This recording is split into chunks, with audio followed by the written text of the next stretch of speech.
प्यारे विद्यार्थियों, आज हम हिंदी विषय में सेमेस्टर 1 में पूछे जाने वाले प्रश्नों की पुनरावृत्ति करेंगे।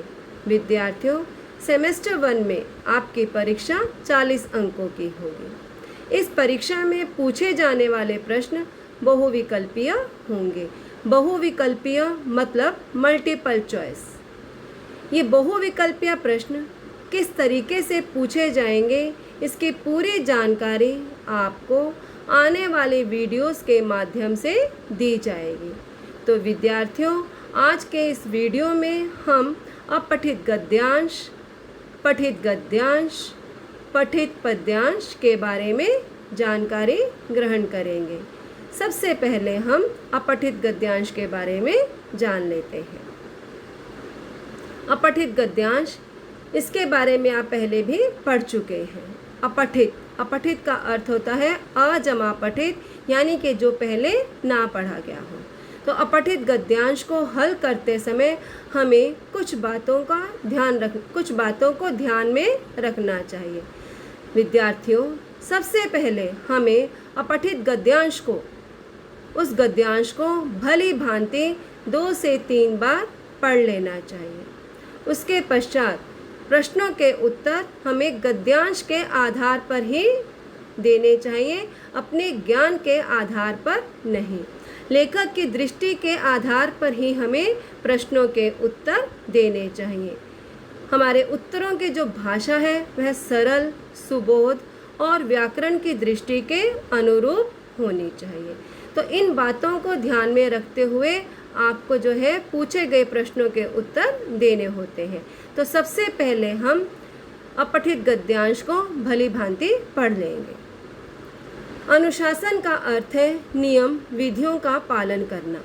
इसका सर्वोत्तम रूप है आत्मानुशासन, जिसके तहत स्वयं को मर्यादा व संयम के दायरे में रखा जाता है। अनुशासित व्यक्ति अपने आचरण से मूल्यों को व्यवहार में ढालकर आदर्श प्रस्तुत करता है।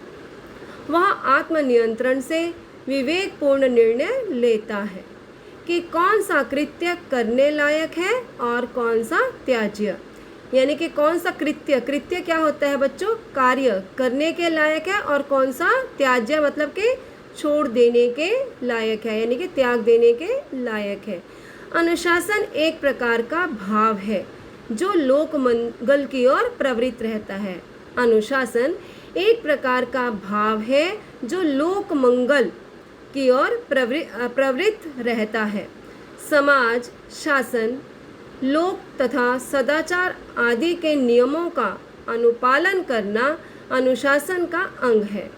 अनुशासन नैतिकता से परे नहीं है।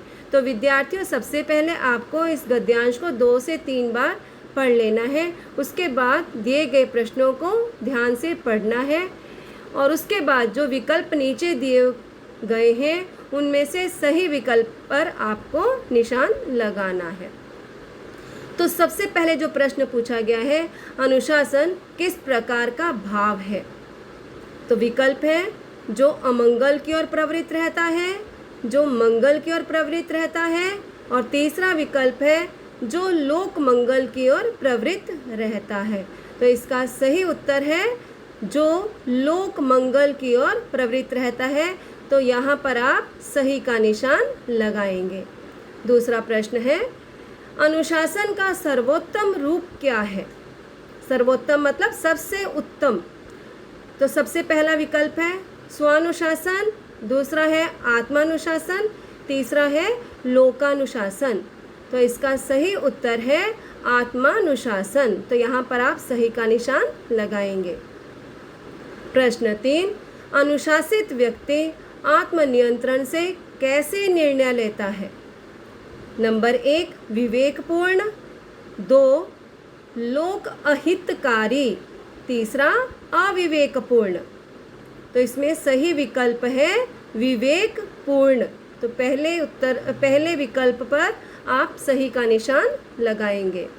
प्रश्न 4, किन नियमों का अनुपालन करना अनुशासन का अंग है? मतलब कि किन नियमों का पालन करना अनुशासन का अंग है? नंबर 1 सामाजिक नियमों का, नंबर 2 असामाजिक नियमों का, नंबर 3 दुराचारी नियमों का। तो इसमें पहला विकल्प सही है। आपका सही उत्तर है सामाजिक नियमों का। प्रश्न 5, अनुशासन किससे परे नहीं है? परे मतलब दूर। पहला विकल्प है नैतिकता, दूसरा अनैतिकता, तीसरा असामाजिकता। तो इसमें पहला विकल्प सही है नैतिकता। तो हमने अभी अपठित गद्यांश के बारे में पढ़ा था और अब हम पठित गद्यांश के बारे में पढ़ेंगे। ये गद्यांश आपने पढ़ा हुआ है आपकी पाठ्य पुस्तक स्पर्श, जो आपकी पुस्तक है उसमें पहला पाठ है दुख का अधिकार, उससे यह गद्यांश लिया गया है। तो सबसे पहले आपको जो हेडिंग दिया है, जो शीर्षक दिया है, उसको ध्यान से पढ़ना है। निम्नलिखित पठित गद्यांश को, विद्यार्थियों ध्यान रहे, पहला हमारा अपठित था और ये हमारा पठित गद्यांश है। निम्नलिखित पठित गद्यांश को ध्यानपूर्वक पढ़कर पूछे गए प्रश्नों के उत्तर में सही विकल्प चुनिए। तो सबसे पहले गद्यांश को 2 से 3 बार पढ़ लेना है, उसके बाद आपको सही विकल्प चुनना है। मनुष्यों की पोशाक उन्हें विभिन्न श्रेणियों में बांट देती है। प्रायः पोशाक ही समाज में मनुष्य का अधिकार और उसका दर्जा निश्चित करती है। वह हमारे लिए अनेक बंद दरवाजे खोल देती है, परंतु कभी ऐसी भी परिस्थिति आ जाती है कि हम ज़रा नीचे झुककर समाज की निचली श्रेणियों की अनुभूति को समझना चाहते हैं। उस समय यह पोशाक ही बंधन और अड़चन बन जाती है। जैसे वायु की लहरें कटी हुई पतंग को सहसा भूमि पर नहीं गिर जाने देती, उसी तरह खास परिस्थितियों में हमारी पोशाक हमें झुक सकने से रोके रहती है। अब हम प्रश्न जान लेंगे। पहला प्रश्न है, लेखक के अनुसार मनुष्य की पोशाक क्या प्रभाव डालती है? सबसे पहला प्रश्न है, लेखक के अनुसार मनुष्य की पोशाक क्या प्रभाव डालती है?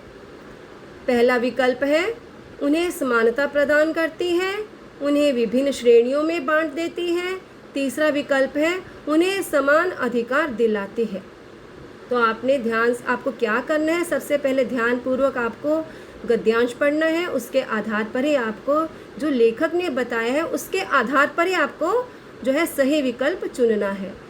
तो यहाँ पर जो सही विकल्प है वो दूसरा है, जो ये है उन्हें विभिन्न श्रेणियों में बांट देती है। लेखक के अनुसार मनुष्य की पोशाक उन्हें विभिन्न श्रेणियों में बांट देती है। तो यहाँ पर आपको क्या करना है, दूसरे विकल्प पर आपको सही का निशान लगाना है। प्रश्न 2, पोशाक हमारे लिए बंधन और अड़चन कब बन जाती है? अड़चन क्या होता है? बाधा। नंबर 1, इससे मनुष्य सबसे खुलकर बात कर सकता है। इससे मनुष्य निम्न स्तर के लोगों से बात नहीं कर पाता। तीसरा विकल्प है, इससे मनुष्य सबके साथ एक समान व्यवहार करता है। तो ध्यान से पहले विकल्पों को आपको पढ़ना है, उसके बाद सही विकल्प पर आपको निशान लगाना है। तो इसमें जो सही विकल्प है वो दूसरा है कि पोशाक हमारे लिए बंधन और अड़चन कब बन जाती है, क्या होता है इससे मनुष्य निम्न मतलब कि जो निचला स्तर है, निम्न स्तर के लोगों से बात नहीं कर पाता। ठीक है, पाठ में हमें यही बताया गया है। प्रश्न 3, किसी व्यक्ति की पोशाक क्या निश्चित करती है? प्रश्न 3 है, किसी व्यक्ति की पोशाक क्या निश्चित करती है? उत्तर, पहला विकल्प दिया गया है समाज में उसका दर्जा और अधिकार, व्यक्ति की पसंद, और तीसरा है आसपास का सामाजिक वातावरण। तो इसमें जो सही विकल्प है वो पहला है समाज में उसका दर्जा और अधिकार। प्रश्न 4, लेखक ने पोशाक की तुलना किससे की है? लेखक ने पोशाक की तुलना किससे की है? उत्तर, पहला विकल्प दिया है उड़ती हुई पतंग के साथ, पतंग की ऊंचाई के साथ, और तीसरा विकल्प है वायु की लहरों में कटी हुई पतंग के साथ। तो इसमें जो सही विकल्प है वो तीसरा है, वायु की लहरों में कटी हुई पतंग के साथ। अब हमने जो है क्या क्या पढ़ लिया, एक तो अपठित गद्यांश और उसके बाद पठित गद्यांश। अब हम बढ़ेंगे पठित पद्यांश की तरफ। पद्यांश पद्य का अंश, यानी कि जो हमारी कविता है उसका अंश, काव्यांश भी हम इसे कहते हैं। तो हमारा जो इसमें आपको प्रश्न पूछा गया वो क्या है, निम्नलिखित पठित पद्यांश को ध्यानपूर्वक पढ़कर पूछे गए प्रश्नों के उत्तर में सही विकल्प चुन लिए। तो इसमें भी आपको सही विकल्प चुनना है, यानी कि आपको सही का निशान लगाना है, आपको लिखना कुछ नहीं है, केवल आपको टिक करना है, ठीक है। अब कैसे, और ये जो मतलब कि ये पद जो है आप पहले भी पढ़ चुके हैं और इसके रिवीजन भी हो चुके हैं, तो इसलिए ध्यान से सुन लेंगे। अब कैसे छूटे राम नाम रट लागी, प्रभु जी तुम चंदन हम पानी, जाकी अंग अंग बास समानी, प्रभु जी तुम घन बन हम मोरा, जैसे चितवत चंद चकोरा, प्रभु जी तुम दीपक हम बाती, जाकी ज्योति बरे दिन राती, प्रभु जी तुम मोती हम धागा, जैसे सोनहि मिलत सुहागा, प्रभु जी तुम स्वामी हम दासा, ऐसी भक्ति करे रैदासा। तो इसमें जो है क्या पूछा गया है, आप जो पद्यांश दिया गया उसको ध्यान से पढ़ेंगे, उसके बाद जो है सही विकल्प चुनेंगे। अब कैसे छूटे राम नाम रट लागी, यहाँ पर कवि क्या कहते हैं, जो उनके मन में राम नाम की रट लग गई है वह अब नहीं छूट सकती। वे कहते हैं कि हे प्रभु तुम चंदन हो और हम पानी हैं। जिस प्रकार चंदन के संपर्क में आने से पानी में उसकी सुगंध फैल जाती है, उसी प्रकार मेरे अंग अंग में आपकी भक्ति की सुगंध समा गई है। प्रभु जी तुम घन बन हम मोरा, हे प्रभु तुम जो है क्या हो, घने मतलब के वन में छाए हो। जब क्या होता है, जब घने बादल छा जाते हैं, ठीक है, तो मोर प्रसन्न हो जाता है उसको देखकर, उसी प्रकार आपको देखकर मैं प्रसन्न हो जाता हूँ। जैसे चितवत चंद चकोरा, जिस प्रकार से चकोर नामक पक्षी चंद को निहारा करता है, उसी प्रकार मैं भी आपको जो है मैं आपकी भक्ति में निरंतर लगा रहता हूँ। प्रभु जी तुम दीपक हम बाती, हे प्रभु आप दीपक हो और मैं उसमें जलने वाली बत्ती की तरह हूँ, जो दिन रात आपकी भक्ति की आस में अपना अस्तित्व जलाती है। प्रभु जी तुम मोती हम धागा, हे प्रभु आप मोती हैं और मैं उसमें पिरोया हुआ धागा हूँ। जैसे सोनहि मिला सुहागा, जिस प्रकार सुहागे के संपर्क में आकर सोना और अधिक खरा हो जाता है, उसी प्रकार आपके संपर्क में आने से मैं और भी ज़्यादा पवित्र हो गया हूँ। प्रभु जी तुम स्वामी हम दासा, प्रभु जी तुम स्वामी, हे प्रभु आप मेरे स्वामी हो और मैं आपका दास हूँ। मैं रैदास आपके चरणों में इसी प्रकार की दास्या भक्ति अर्पित करता हूँ। तो सबसे पहले आपको इन पदों का अर्थ समझ में आना चाहिए, तभी आप जो है प्रश्नों के उत्तर भली भांति दे पाएंगे। तो अभी पहला प्रश्न है, कवि ने अपने और इष्ट देव में किस प्रकार का संबंध बताया है। कवि ने अपने और इष्ट देव में किस प्रकार का संबंध बताया है। बच्चों यहाँ पर आपको 3 विकल्प दिए गए हैं और जो सही है उसके ऊपर आपको सही का निशान लगाना है। पहला इसमें जो संबंध है वो किसका बताया गया है, गुरु और शिष्य की तरह। दूसरा है पानी और चंदन की तरह, और तीसरा है दूध और पानी की तरह। तो इसमें दूसरा विकल्प सही है, पानी और चंदन की तरह। प्रश्न 2, कवि को राम नाम की रट क्यों नहीं भूलती।